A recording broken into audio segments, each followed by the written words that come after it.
आज हम कक्षा 7वीं संस्कृत पुस्तक रुचिरा पाठ द्वादश पाठा मतलब पाठ 12 विद्याधनम, विद्या ही सबसे बड़ा धन है, इसको समझेंगे। ठीक है। ना चोरहार्य ना चा राजहार्य, ना भ्रातभाज्य ना चा भारकरी, व्यय कृते वर्धते एव नित्यम, विद्याधनम सर्वधनम प्रधानम। इसका मतलब है कि ना तो चोर चुरा सकता है और ना राजा इसको छीन सकता है, मतलब राजा इस पे अपना अधिकार नहीं जमा सकता कि ये मेरा है। ना भ्रातभाज्य मतलब ना ही भाई इसका बंटवारा कर सकते हैं, और ना चा भार करी, ना ही इसका कोई भार है, मतलब वजन भी नहीं है इसका। व्यय कृते वर्धते एव नित्यम, जितना ज़्यादा हम इसको खर्च करते हैं उतना ज़्यादा ये बढ़ता है। व्यय कृते वर्धत एव नित्यम, रोज जितना हम इसको प्रतिदिन खर्च करते हैं उतना ही ये बढ़ता है। विद्याधनम सर्वधनम प्रधानम, मतलब विद्याधन सब धनों में सबसे बड़ा है। इसको एक बार समझना, विद्याधन सभी धनों में प्रधान है, चोर के द्वारा चुराने योग्य नहीं है, मतलब चोर इसे चुरा नहीं सकता, राजा इसे छीन नहीं सकता, इस पर अपना अधिकार नहीं जमा सकता राजा, ना भाई इसे बांट सकते हैं, ना ही इसमें कोई भार है।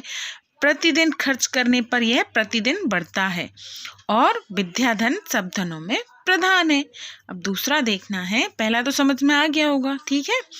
दूसरा देखना है, विद्या नाम नरस्य रूपमधिकम प्रच्छन्न गुप्तम धनम, विद्या भोगकारी यशः सुखकरी, विद्या गुरुणाम गुरुः, विद्या बंधुजनो विदेश गमने, विद्या परा देवता, विद्या राजसु पूज्यते, ना ही धनम विद्या विहीनम पशु। हाँ, इसको देखना है।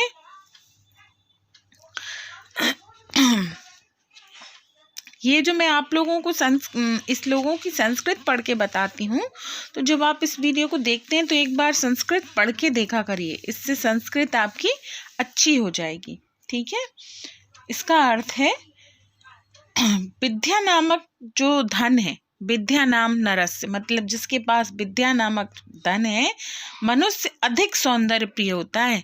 जिस मनुष्य के पास, इधर इसको देखना है, यहाँ देखिए, विद्या नाम नरस्य रूपमधिक प्रच्छन्न गुप्तम धनम, जिसके पास विद्या रूपी गुप्त धन है वह मनुष्य बहुत सुंदर होता है, मतलब सुंदर ना होती, उसको शारीरिक सुंदरता महत्व नहीं रखती, उसके लिए आंतरिक सुंदरता महत्व रखती है। यानी जिसके पास विद्या होगी उसके पास गुण होना स्वाभाविक सी बात है।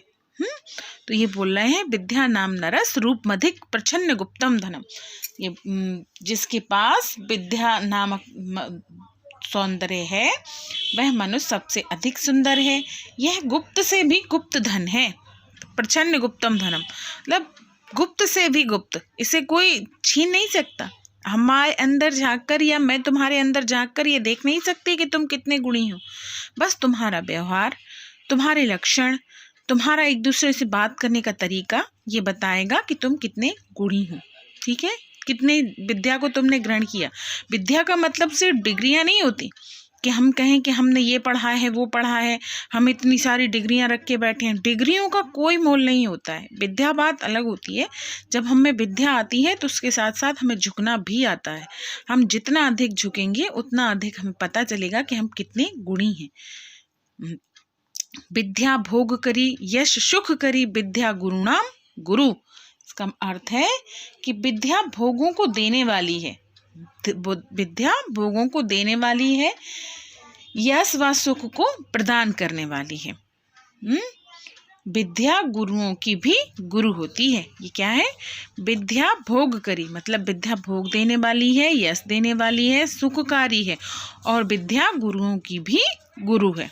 अगली लाइन लिखी है, विद्या बंधुजनों विदेश गमने, विद्या परा देवता, मतलब जब हम विदेश जाते हैं, विदेश जाने पर या विद्या ही बंधुजन है, मतलब हमारे साथ में जो हम किसी कारणवश अगर हमें विदेश जाना पड़ता है तो हमारी वहाँ पर बंधुजन मतलब कौन होता है, जो हमारे सगे संबंधी होते हैं। तो वहाँ पे हमारी सगी संबंधी कौन है, विद्या। क्योंकि विद्या ही तो हमें, विद्या के द्वारा ही तो हमें पता चलेगा कि वहाँ का वातावरण कैसा है, हमें वहाँ के लोगों के संग कैसा व्यवहार करना है। तो ये विद्या ही तो सिखाएगी। विद्या गमने विदेश विद्या परा देवता, विद्या ही सबसे बड़ा देवता है। विदेश जाने पर विद्या ही बंधु है और विद्या ही सबसे बड़ा देवता है। अगला लिखा है, विद्या राजसु पूज्यते ना ही धनम विद्या विहीनम पशु, मतलब विद्या ही, राजाओं में विद्या ही पूज्य होती है। मतलब जहाँ पर बड़े बड़े आदमी बैठे हों वहाँ पे आपने देखा होगा कि एक तुच्छ व्यक्ति को भी सम्मान मिलता है। तो क्यों मिलता है, क्योंकि वह विद्या से भरपूर है, उसके पास बहुत विद्या है। तो राजा भी ज्ञानी जनों का सम्मान करते हैं, किसके कारण, विद्या के कारण। चाहे वो निर्धन हो, इससे कोई फर्क नहीं पड़ता कि विद्या जिसके पास है वो निर्धन है तो उसको सम्मान न मिले। धन को सम्मान मिलता है, जिसके पास धन होता है उसको भी सम्मान मिलता है, पर जिसके पास विद्या है उसके पास कुछ नहीं होते हुए भी उसको सम्मान मिलता है।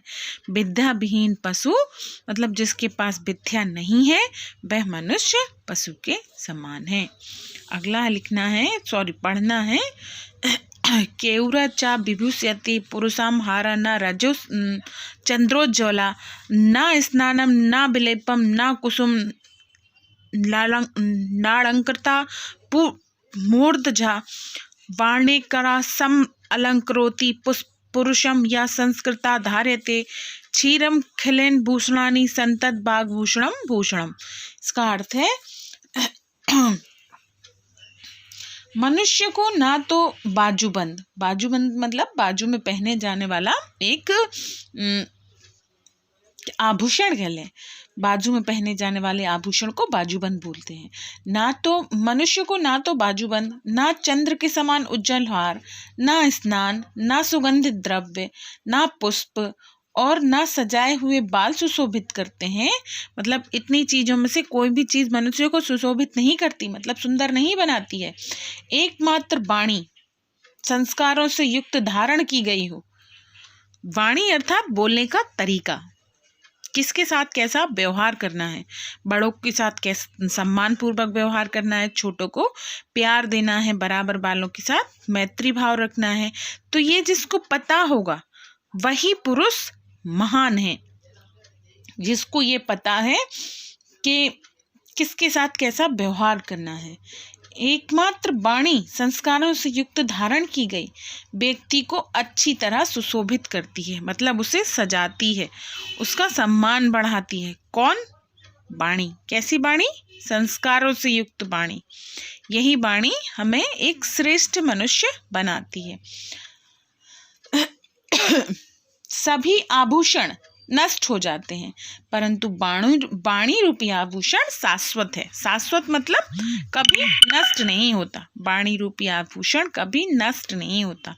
क्षीरयन्ते खिलम भूषणानि संतत बागभूषणम भूषणम, मतलब समय आने पर ये जितने भी आभूषण हैं, सोने चांदी, सुंदर बाल, हार, चंद, ये सब चीज़ें समय आने पर नष्ट हो जाती हैं। पर हमारे द्वारा बात करने का जो तरीका है, किससे हम किस तरह से बात करते हैं, यह कभी नष्ट नहीं होता। ठीक है, अब आप लोग भी सबसे अच्छे से व्यवहार करना, जिससे पता चले कि आप में संस्कार हैं। अगला देखना है, विद्या नाम नरस्य कीर्ति तुला भाग्य क्षये चायास्त्रः धेनुः कामदूधा रतिश्च विरहे नेत्रम तृतीया च सकारितन कुलस्य महिमा रत्ने वृणा भूषणम ताम दत्तमयुपेक्षम सर्व विषयम विद्याधिकार कुरुहु। इसका अर्थ है, विद्या नामक मनुष्य का अत्यधिक यश होता है, अर्थात जिसके पास विद्या नाम रूपी धन है उस मनुष्य का बहुत यश होता है, क्योंकि वो सभी को अच्छा लगता है। भाग्य के नष्ट हो जाने पर भी सहारा है, इच्छाओं की पूर्ति वाली गाय है। ये किसके विषय में बोल रहे हैं? विद्या के विषय में, कि विद्या जिसके पास है उसका यश सभी ओर फैलता है। भाग्य के नष्ट हो जाने पर, भाग्य क्षय आश्रय मतलब भाग्य के नष्ट हो जाने पर भी विद्या उसका सहारा है। धेनु कामधूता रतिश्चा मतलब धेनु एक गाय है, देवताओं की गाय को बोलते हैं कामधेनु, वह सभी इच्छाओं को पूर्ति करती है। तो इसीलिए ये बोल रहे हैं कि कामधेनु गाय के समान सभी इच्छाओं की पूर्ति करने वाली है। वियोग की दशा में प्रेम है, बिरहे नेत्र तृतीया चासा मतलब वियोग की दशा में प्रेम है, तीसरी आंख के समान है। तीसरी आंख मतलब ज्ञान नेत्र, तीसरी आंख के समान है।